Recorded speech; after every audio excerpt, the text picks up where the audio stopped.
Olá, Beatriz. Vamos falar do batismo. Vamos orar para que Deus nos ajude no entendimento dessa doutrina, tá bom? Meu Deus e meu Pai, obrigado, Senhor, por este momento. Obrigado pela vida da Beatriz. Obrigado, Pai querido, porque ela tem se lançado nos teus braços, tem se lançado, Pai querido, para o reino de Deus.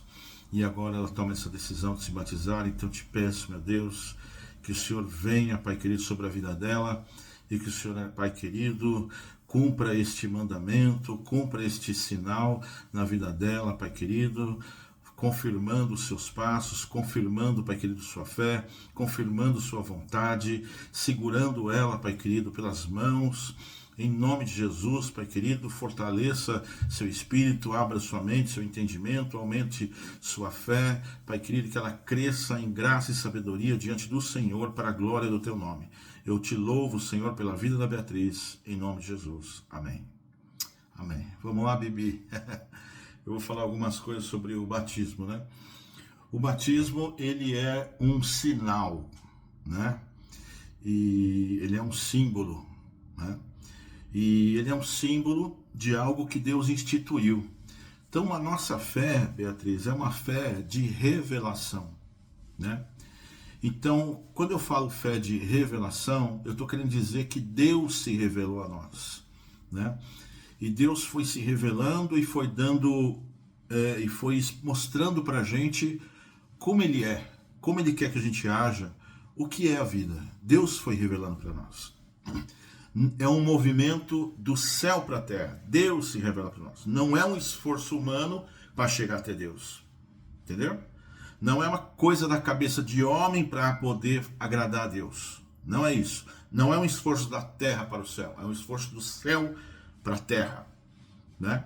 Então essa revelação começa, por exemplo, em Gênesis capítulo 12, quando Deus olha para Abraão e Deus gosta do jeito que Abraão está agindo, e Deus resolve se revelar para ele. E como que Deus se revela para Abraão? Deus fala com ele. Deus fala com ele. Abraão relata que ele está vivendo a vida dele, e de repente ele ouve uma voz. Abraão. Essa voz, Beatriz, ela não necessariamente precisa ser uma voz física. Ela não precisa ser uma voz através do fenômeno do som que você está ouvindo agora, o som através desse vídeo. Pode ser uma voz interior, pode ser um pensamento, pode ser algum tipo de comunicação que Deus queira estabelecer com o homem. Mas o fato é que essa voz veio. Esse é o fato. Ah, como é que a voz veio? Ele ouviu uma voz com o ouvido? Ele ouviu uma voz na mente? Ele ouviu uma voz no coração? Ele ouviu uma voz com sentimento? Não interessa. Deus usa a forma que Ele quer para falar. Tem pessoas que para poder ouvir Deus, basta Deus soprar no seu ouvido alguma coisa.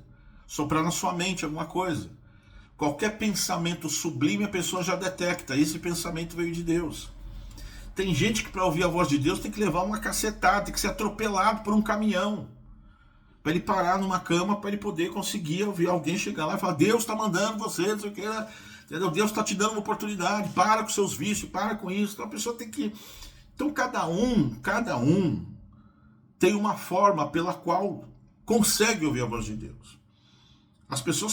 Muitas pessoas começam sendo atropeladas.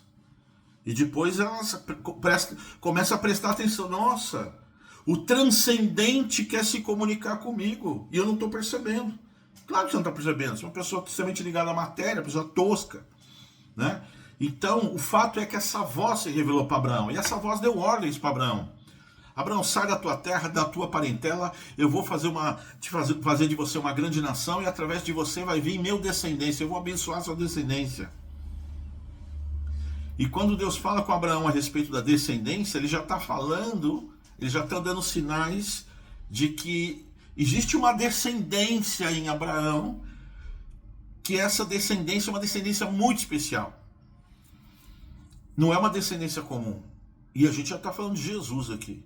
Aí ele fala com Abraão. Abraão chega para o filho dele, Isaac, e fala: Isaac, olha, deixa eu te falar um negócio, filho. Vai viver na sua vida, faz as coisas certas aí, toca a sua vida direitinho, na boa, tranquilo, sem estresse. Mas o mais importante, tem uma voz, Isaac.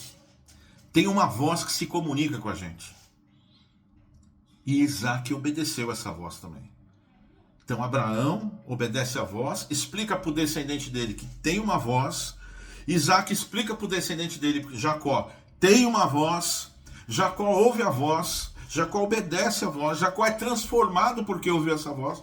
Então percebe que não é um esforço do homem da terra para o céu, um esforço do céu para a terra. Essa voz que vem do céu, é ela que vai falando. Viva assim, faça isso, faça desse jeito, perdoe aqui, vai ali, não sei o que. Essa voz que vai dando instruções para a gente poder montar esse quebra-cabeça do que é a vontade de Deus. Deus ele fala um pouco da vontade de Deus dele através de Abraão, um pouco através de Isaac e Jacó, um pouco através de Moisés. De Moisés ele fala muito. E ele vai dando essas informações, e no meio dessas informações ele deixa claro que em algum momento, o descendente dele, o descendente de Deus vai entrar na terra. E o que acontece? Isso se cumpre. Isso se cumpre há 2000 anos atrás. O descendente de Deus, eu diria assim, né? O Filho de Deus entrou na terra como homem. Deus se fez carne. Deus se encarnou. Imagina, a gente presta culto a esse Deus incrível, soberano, infinito, mas de repente esse Deus ele entra aqui como homem. E ele como homem, ele que é o Criador como homem, olhando para o homem. E o que ele veio fazer? Ele veio mostrar para o homem como se é homem.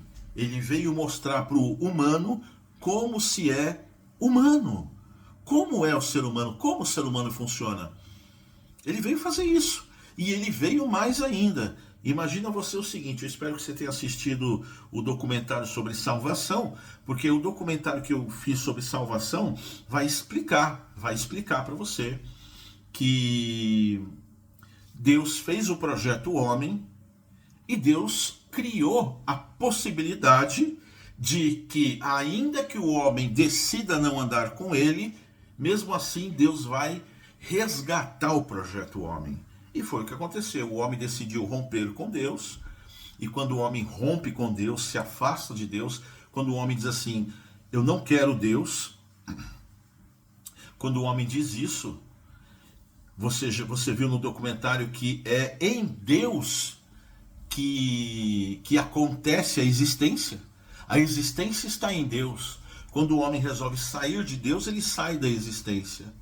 Mas ele sai da existência, ele sai de Deus, então ele sai da existência, mas continua existindo. E ele continua existindo porque o próprio Deus disse assim, o homem comete um crime ao sair de mim. Ele comete um crime ao sair de mim, ao se afastar de mim, ao romper comigo, ele comete um crime. Esse crime deve ser punido.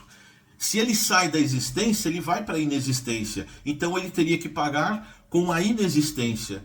Só que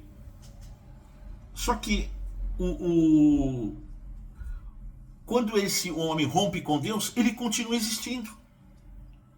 Quando ele rompe com Deus, eu estou dizendo lá em Gênesis capítulo 3, 2, 3, quando ele come o fruto da árvore, que aí não quero discutir se é simbólico, se não é, não sei o que. O fato é que tem uma história ali escrita há 3.500 anos atrás, que é uma história que é para a gente tirar alguma lição dessa história.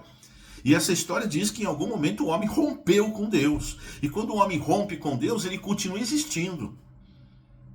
Mas em Atos 17, 28 está escrito que a existência só é possível em Deus. E o homem continua existindo, então para ele continuar existindo, alguém tem que bancar a existência dele, porque ele foi para a inexistência. Mas alguém tem que bancar a existência dele, ainda que ele tenha rompido com Deus. E quem banca a existência desse homem tendo rompido com Deus? É o próprio Deus. O próprio Deus. Então você imagina que Deus, ele é amor, ele é justiça, ele é um monte de coisa, ele tem todos esses atributos. Então imagina que quando o homem comete esse crime, a justiça que está em Deus, que também é o próprio Deus, clama por justiça. Mas aí o próprio Deus resolve se encarnar para cumprir a nossa pena de morte. E ele cumpre a nossa pena de morte. E aí então ele satisfaz a justiça.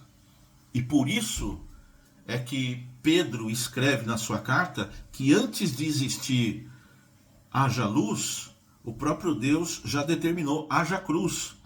Em outras palavras, ainda que o homem rompa comigo, ele vai continuar existindo porque eu vou dar a chance dele optar em vida se ele quer andar comigo, se ele quer ser meu amigo ou não. Então percebe que tudo isso que eu estou te falando não é coisa da cabeça humana, isso é uma revelação que veio do céu para a terra. E o próprio Deus que está no céu, ele vem para a terra, ele se encarna, né? Então, quando ele se encarna e ele está aqui, ele vai mostrar para o homem como se é homem. E aí ele mostra uma nova natureza. E ele continua trazendo os ensinamentos e as revelações para nós. E alguns ensinamentos e revelações são verdades de fé, são verdades de fé inquestionáveis e indiscutíveis. Então, por exemplo, ele vai ensinar sobre a doutrina da salvação, que é isso que eu estou te falando. Ele vai ensinar sobre a doutrina do pecado, que tem determinadas ações que te afastam de Deus. E isso parece óbvio, né? Não preciso nem falar que tem coisas que nos afastam de Deus. Fazer o que é mal nos afasta de Deus. Então Jesus veio para dizer que, olha, tudo isso, tudo aquilo que já havia sido revelado é real. E mais ainda, eu vim para cumprir a pena de morte de vocês. Vocês não têm condição de cumprir, porque quem está bancando a existência de vocês sou eu, que sou Deus. Então Deus, ele vai e cumpre a justiça nele mesmo. Então tem um longo estudo aí sobre o que é tabernáculo, que é uma outra história que eu quero contar para você outro dia. Mas eu estou falando tudo isso para você para dizer que Jesus instituiu, Jesus nos apresentou verdades inegociáveis, que são a base da igreja, e que nós chamamos de doutrina da igreja, né? E essas doutrinas da igreja, e essa base de verdade, em alguns aspectos dessa base, Deus trabalha com sinais, com símbolos, né? Então, um desses símbolos, por exemplo, é a Santa Ceia. Ele pediu, olha, quando vocês fossem reunir para tomar a Santa Ceia, a ceia do Senhor, vocês não venham com fome, vocês se reúnam, esperem uns pelos outros, e apresentem o pão, e quando vocês for repartir o pão, lembra do meu sacrifício. E quando vocês for repartir também o vinho, lembra do meu sacrifício. Então ele pede para que se faça um exercício simbólico para lembrar do sacrifício dele, que é a Santa Ceia. Então nós temos o símbolo da Santa Ceia, tem outros símbolos e tem o símbolo do batismo. O batismo é um símbolo. E uma das coisas que Jesus ele pede na sua palavra é que os símbolos sejam praticados em ato público. Então ele diz assim: se vocês me confessar perante os homens, então percebe que não é confessar no seu quarto, confessar eu amo a Jesus no quarto. Não, é confessar que você ama Jesus perante os homens, perante a sociedade. Ele pede que os símbolos sejam manifestos perante a sociedade, para que a sociedade dê testemunho a seu respeito. Fala, realmente, aquele camarada lá, ele veio aqui e falou que é cristão, e ele é mesmo, porque ele não se ofende com as bobagens que a gente fala. Ele é uma pessoa, como diria assim, boa, ele é uma pessoa do bem, ele é uma pessoa que não se envolve em problema. Então, existe a necessidade, Jesus diz, ele fala a respeito da necessidade do testemunho do ato público, né? E o batismo, ele é um ato público. Jesus, ele pede para que as pessoas sejam batizadas em nome do Pai, do Filho e do Espírito Santo. E o batismo carrega, então, uma série de propriedades simbólicas, né? Que é importante para a vida do cristão. Então imagina você que ele fala em Mateus 28, ele fala assim, Jesus, ele já ressuscitou, ele está próximo de ser assunto aos céus. Então, Mateus 28, 18 diz assim: então Jesus aproximou-se deles e disse: foi-me dada toda a autoridade nos céus e na terra, portanto vão, façam discípulos de todas as nações, batizando-os em nome do Pai, do Filho e do Espírito Santo, ensinando-os a obedecer tudo que ordenei a vocês, e eu estarei sempre com vocês até o fim dos tempos. Então ele pede para que os discípulos vão, preguem o evangelho, façam discípulos e batizem em nome do Pai, do Filho e do Espírito Santo. Então, o batismo é um símbolo que foi solicitado pelo próprio Deus para que ficasse registrado diante dos homens, diante da sociedade, diante da igreja, que tal pessoa, a partir daquele momento, está assumindo o compromisso, assumindo a fé cristã como única e verdadeira na sua vida, né? Então, o batismo cristão, ele é feito nas águas. Jesus foi batizado por João Batista, só que o batismo de João Batista era diferente do nosso. O batismo de João Batista era para arrependimento dos pecados. E o nosso batismo, ele já é um símbolo maior, simplesmente, do que o arrependimento dos pecados. Ele é um símbolo de que da morte e da ressurreição de Jesus. Então, por exemplo, Atos 8:36 diz assim: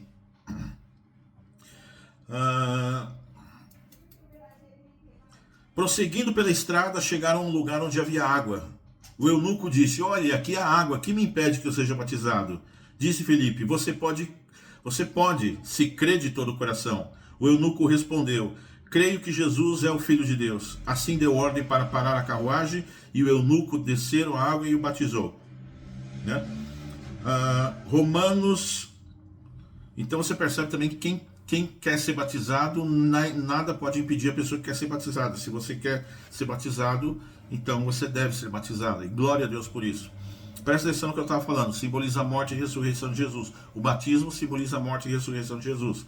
Romanos 6, verso 3. Ou vocês não sabem que todos nós, que fomos batizados em Cristo Jesus, fomos batizados em sua morte?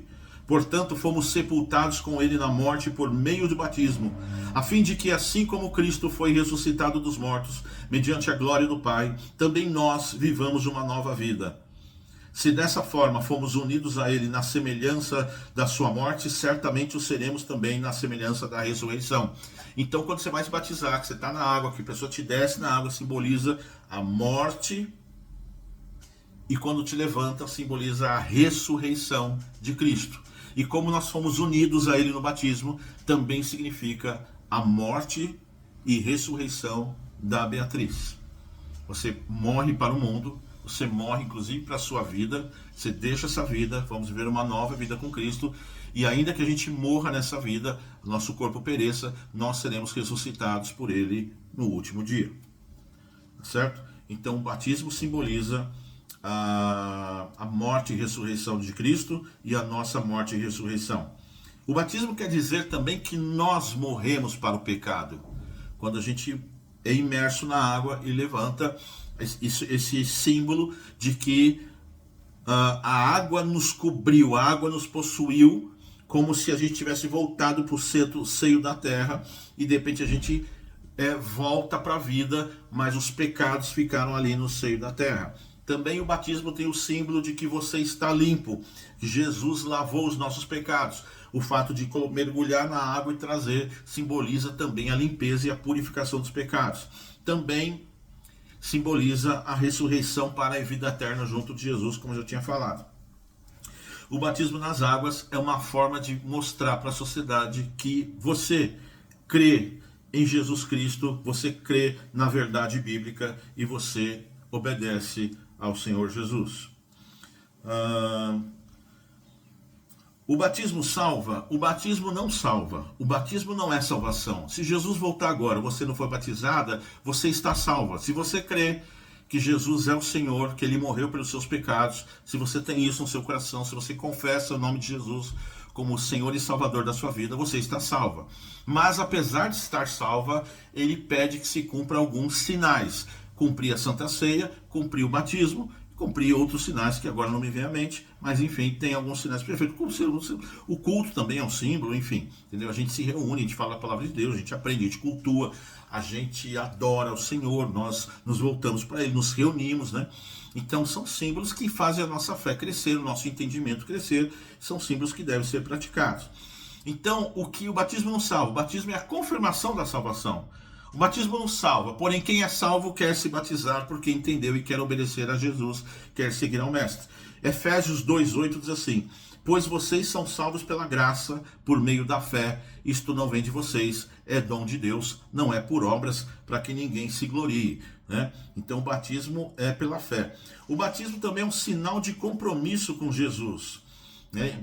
No livro de 1 Pedro, capítulo 3, verso 21, diz assim: e isto é representado pelo batismo, que agora também salva vocês, não a remoção da sujeira do corpo, mas o compromisso de uma boa consciência diante de Deus, por meio da ressurreição de Jesus Cristo. Então você percebe que o batismo, ele é um símbolo, e aqui nós temos mais um compromisso. Ele simboliza a remoção da sujeira e o compromisso de uma boa consciência diante de Deus.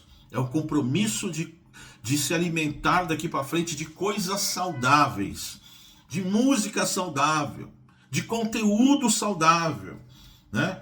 Porque o conteúdo saudável, o conteúdo da palavra de Deus, o conteúdo que vai construir caráter e vida e fé em você, vai fazer você se tornar uma pessoa forte, alicerçada sobre a rocha. Jesus também, ele é simbolizado como a rocha das nossas vidas. A palavra de Deus fala que houve uma parábola que Jesus conta que uma pessoa construiu a casa sobre a rocha, outra pessoa construiu a casa sobre a areia. Vindo a tempestade, a que estava sobre a areia foi embora porque não tinha alicerce. A casa que estava sobre a rocha permaneceu.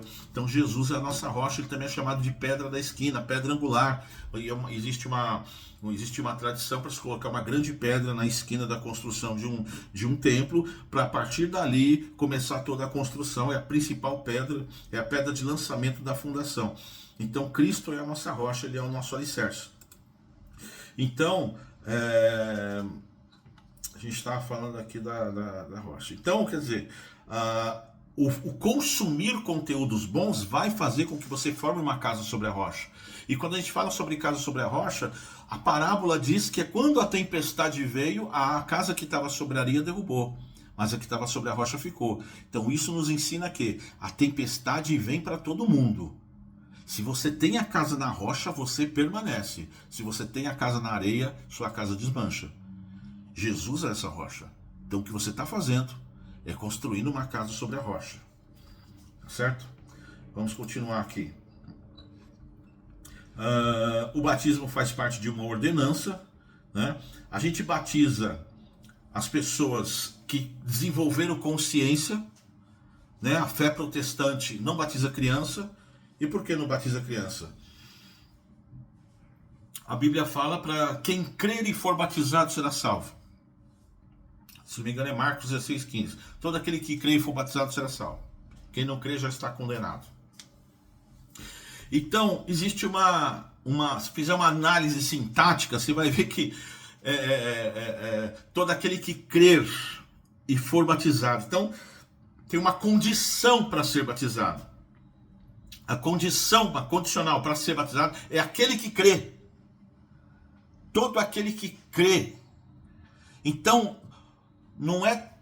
Por que a gente não batiza a criança? Porque uma criança não tem capacidade cognitiva e intelectual de crer ainda. Ela não tem consciência. Não sabe ler, não sabe nada, entendeu? Então, a fé protestante entende que a salvação é individual. Seu pai, se ele te batizar, o batismo não vale. Por quê? Porque tem que crer você. Mas por que a Igreja Católica batiza a criança? Porque eles pensam diferente. Eles entendem diferente. Eles entendem que os pais são responsáveis pelos filhos, pela educação dos filhos. Portanto, vou batizar meu filho, vou ser responsável pela educação dele, e ele vai crescer dentro da fé cristã. Mas hoje em dia, eu sei, você sabe, que o pai é responsável pelo filho, mas na hora de crer, na hora de educar, ele também tem educação da sociedade, e a sociedade vai sentar o pau na igreja. E é muito provável que quando essa criança chegar à adolescência, talvez ele não goste de igreja, ele não queira saber dessa fé. Então, mas eu fui batizado, mas eu não gosto, não vou, não sei o quê. Então, quer dizer, não é uma questão de meu pai me batizou, não sei o quê, no nosso entendimento. No entendimento deles, eles entendem que os pais também têm essa responsabilidade. O pai tem responsabilidade, mas a salvação é individual. Então, o que acontece? Eu não posso dizer que eles estão totalmente errados, tá certo? Dentro da teologia deles, eles creem dessa forma. Dentro da teologia protestante, nós cremos na salvação individual e, enfim, responsável pela sua salvação por você, Beatriz, é você mesmo.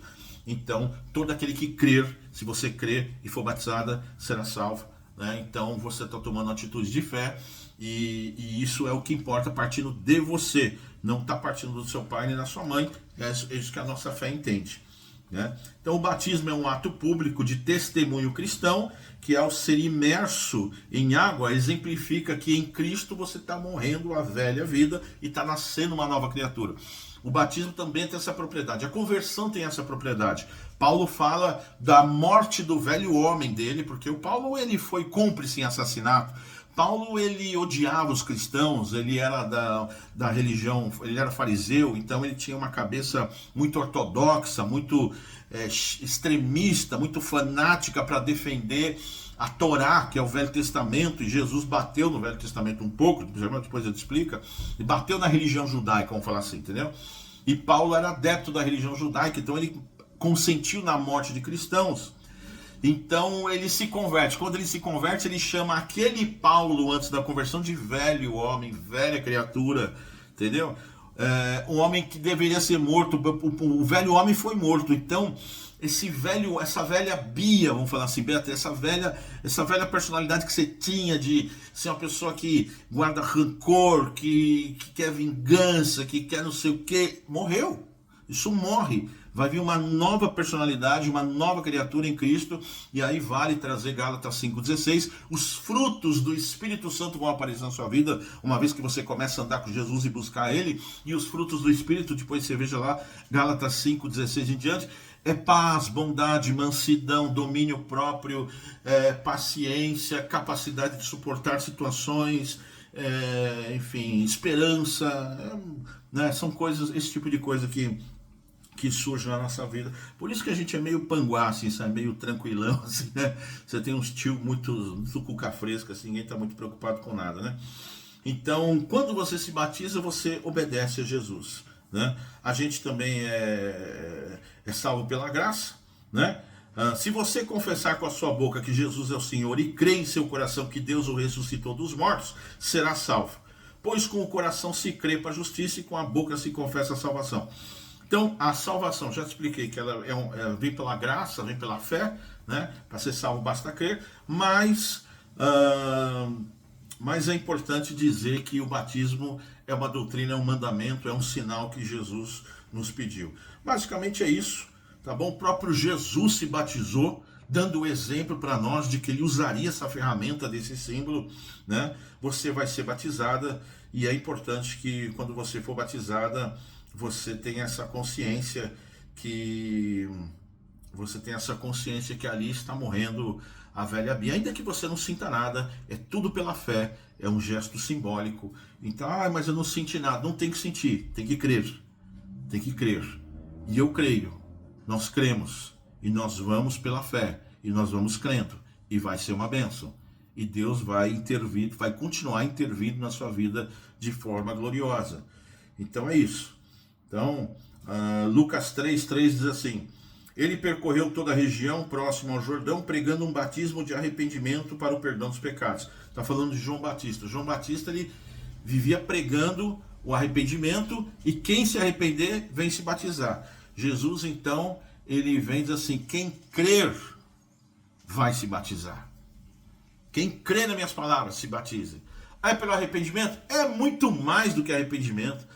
É pelo arrependimento, porque eu me arrependo dos meus pecados, eu me arrependo de ter sido essa pessoa, de ser um pecador, eu me arrependo de ser um pecador, de ter a natureza pecaminosa. Uma vez eu estava conversando com uma amiga minha, eu estava falando sobre pecado, e ela disse assim: eu tenho um sobrinho de 3 anos, ele não é pecador. E eu disse assim: é verdade, ele não é pecador, mas ele tem a natureza do pecado. Ela disse, o que é isso? A natureza do pecado é o seguinte: a natureza de todo ser humano é pecaminosa. Ele pode ser uma criança sem pecado, mas quando vier a consciência para ele, quando ele começar a ter consciência das coisas, ele vai pecar. Tão certo como o ar que a gente respira, ele vai pecar. E por que ele vai pecar? Por causa da natureza dele. Da natureza não só dele, minha, sua, de todo mundo. Mas como que peca? Desejou a morte de alguém, desejou que alguém se lasque, olhou com raiva para alguém, já pecou. Então não tem como fugir dessa natureza. Só quem pode nos salvar? Só Jesus, o sacrifício de Jesus nos salva. Então a gente se batiza arrependido dessa natureza pecaminosa. Eu não quero ser isso que eu estou sendo. Eu quero ser alguém que Jesus queira que eu seja. Esse é o aspecto. E aí os nossos pecados são perdoados. E aí então você entra num outro status de nomenclatura na Bíblia. Se você não é batizado, a Bíblia te chama de pecador, de criatura. Se você é batizada, a Bíblia te chama de filho de Deus e de santo. Nossa, eu vou virar santa? Você vai ser chamada de santa. Vai ser chamada de santa. É uma santa da igreja. É uma santa do Senhor. Você não é mais uma pecadora que peca e, portanto, já que eu sou pecadora, deixa eu me afundar no pecado. Não. Você não é uma pecadora acostumada a pecar mais. Você é uma pessoa que está em santificação e que, por causa da sua natureza, comete pecado. É diferente. Então você não está mais num charco de lodo. Você já não está mais num barril de lama pecando. Você foi tirada do barril de lama. Você está num lugar limpo agora. Mas de vez em quando, alguma lama respinga de você. Aí você vai lá e o Espírito Santo vai lá e limpa esse respingar. Então nunca pense, já que eu não consigo, eu vou me atolar. Não é mais isso. Isso era no passado. Daqui para frente você está num lugar limpo. E quando você cometer um pecado, pode ter certeza que o Espírito de Deus vai falar à sua mente. E você vai pedir perdão, nós vamos pedir perdão, e o sangue de Cristo que está sobre a nossa vida vai nos purificar de todo o pecado. Nós não somos mais pecadores, somos salvos em Cristo, somos santos. Santo é o quê? Separado. Somos separados do Senhor, que às vezes, infelizmente, cometemos pecado. Mas o livro de João diz assim, filhinho, não pequeis, mas se pecar, tem um advogado fiel para com vocês, Jesus Cristo justo. Então, a gente não é mais a pessoa que se afunda no pecado. Já que eu vou enfiar o pé na jaca. A gente não enfia mais o pé na jaca. Nós estamos em santificação. E de vez em quando a gente peca. Infelizmente. Mas o sangue de Jesus nos purifica de todo o pecado. Então, esse é o entendimento. Espero que eu tenha sido claro. Espero que seja bênção para a sua vida. Eu estou aqui, qualquer dúvida pode entrar em contato, tá bom? Te amo, Deus abençoe.